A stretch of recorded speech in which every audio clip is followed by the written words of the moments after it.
हम जब भी किसी कम्पिटिटिव एग्जाम का तैयारी करने जाते हैं, चाहे वो नीट का एग्जाम हो, यूपीएससी का हो, सीएपीएफ हो या कोई भी एग्जाम हो या सीजीएल हो, जीएस के लिए हम लोग को हमेशा रिकमेंड किया जाता है उससे सबसे ऑथेंटिक सोर्स होगा आपका एनसीईआरटी। ऐसा क्यों, ये हम इस वीडियो में डिस्कस करेंगे विथ प्रूफ। चलिए स्टार्ट करते हैं।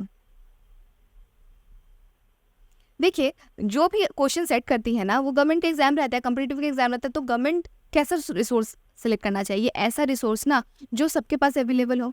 एनसीईआरटी हम लोग, वो सेंट्रल बोर्ड है, ठीक है, एनसीईआरटी हम लोग बचपन से पढ़ रहे होते हैं, सारे बच्चे नहीं, जो सीबीएसई बोर्ड के स्टूडेंट होते हैं, सरकारी स्कूल से पढ़े होते हैं, तो एनसीईआरटी और सब सस्ते दाम में भी मिल जाता है। तो वो बुक्स अज्यूम करती है सरकार की सबके पास होगा, इसीलिए वो जो क्वेश्चन उठाती है जनरली वो वहीं से उठाती है। अगर नॉर्मल क्वेश्चन पैटर्न सेट करना है तो वो वहीं से लेगी, लक्ष्मीकांत नहीं लेगी। अगर उसको पॉलिटी से कुछ क्वेश्चन पिक करना है तो वो आपको लक्ष्मीकांत नहीं उठाएगी, क्योंकि लक्ष्मीकांत सबके पास अवेलेबल नहीं होगा। पर कॉन्स्टिट्यूशन नेटवर्क या क्लास 6 का, क्लास 7 का या 8 का, ये जो पॉलिटी का किताब है ये सबके पास होगा, बच्चे पढ़े होंगे।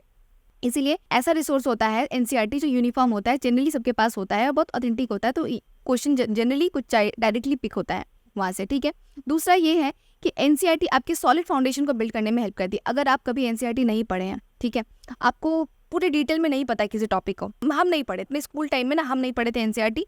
हमारा जो स्टेट बोर्ड था, तो स्टेट बोर्ड में जनरली और प्राइवेट स्कूल में हमेशा बोलते हैं, बुक लिस्ट दे देते हैं और बोलते हैं कि खरीद के ले आइए बाहर से, या फिर स्कूल से, आजकल तो स्कूल से प्रोवाइड किया जाता है। तो एनसीईआरटी नहीं मिलता था, एनसीईआरटी हम लोग पढ़े नहीं है। तो एनसीईआरटी में जो कुछ क्लैरिटी होता है ना, कुछ कंसेप्ट होता है, कोई भी आप ले लीजिए टॉपिक, मान लीजिए डेमोक्रेसी है, सेक्युलरिज्म है, तो सेक्युलरिज्म के बारे में आज कुछ क्वेश्चंस यूपीएससी इस तरह से फ्रेम करती है ना कि बोले कि इसमें से जो 4 ऑप्शन दे देगी, 4 ऑप्शन बोलेगी सबसे सूटेबल डेफिनेशन कौन सा है इसका, तो सबसे सूटेबल मतलब सभी सही है, ऐसा नहीं है कि तीनों गलत है उसमें से एक सही है।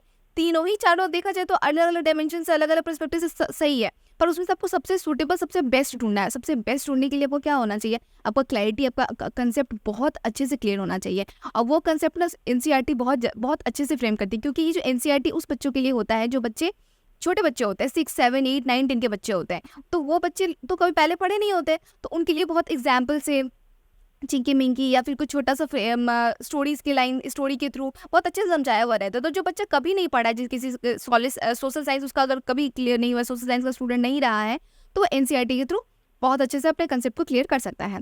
दूसरा होता है एनसीईआरटी सिंपल होता है, क्योंकि छोटे बच्चों के लिए होता है ना, वो तो यूपीएससी का तैयारी कराने बच्चे के लिए है नहीं, वो तो 6, 7, 8 का स्कूल के बच्चे के लिए है।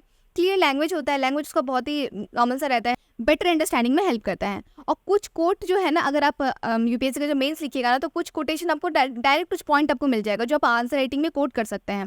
जैसे अवंतीबाई लोधी, देखिए अब लक्ष्मीबाई के बारे में तो सब जानते हैं, लक्ष्मीबाई के बारे में, फिर बेगम हजरत महल है, इनके बारे में बहुत लोग जानते हैं, पर अवंतीबाई लोधी के बारे में नहीं जानते, तो थोड़ा आपका आंसर थोड़ा डिफरेंट हो जाएगा। अगर आप यूपीएससी एनसीईआरटी का कुछ बुक्स पढ़ते हैं और एनसीईआरटी से कुछ पॉइंट है जो आप डायरेक्टली पिक कर सकते हैं एज अ मेंस के लिए, आंसर राइटिंग के लिए, ठीक है। दूसरा आता है आपका,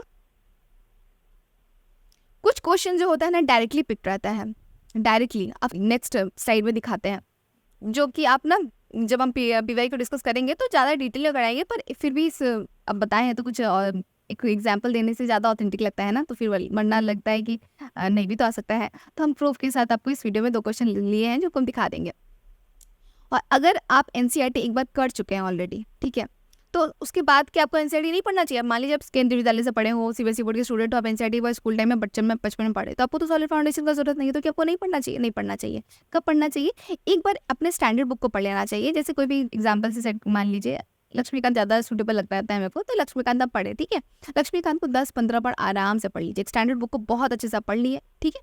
पढ़ लेने के बाद फिर जाइए एनसीईआरटी में, एनसीईआरटी में कुछ आपको लग रहा है कि कुछ हाँ इंपॉर्टेंट पॉइंट है, तो उसको फिर नोट डाउन कर लीजिए, बस। सबसे पहले उसके बाद स्टैंडर्ड बुक पढ़िए। तो एनसीईआरटी को कब पढ़ना है, एनसीईआरटी से बुक स्टार्ट करना है कि दूसरे बुक से स्टार्ट करना है, ये डिपेंड कर देगा इंडिविजुअल आपका बैकग्राउंड कैसा रहा है, ठीक है। अब हम नेक्स्ट साइड में प्रूफ देख लेते हैं कुछ क्वेश्चन कैसे डायरेक्टली पिक करता है। ये दोनों क्वेश्चन हम डिस्कस ज़्यादा नहीं कर रहे हैं कि इसको, पर आप इस क्वेश्चन को देखिए, यहाँ पे लिखा हुआ है क्वेश्चन लिया हुआ है, कहाँ से रिसोर्स है, कहाँ से कलेक्ट किया गया है, ये आपको डायरेक्ट लिखा गया है। ऐसा बहुत सारा क्वेश्चन है, ये तो हम बस 2 ही क्वेश्चन लगाए हैं, ऐसा बहुत सारा क्वेश्चन आपको मिल जाएगा। और ये दोनों क्वेश्चन को आप देख के समझ जाइए कि बहुत ऐसा क्वेश्चन है जो डायरेक्टली एनसीईआरटी से पिंक रहता है, ठीक है। Thank you.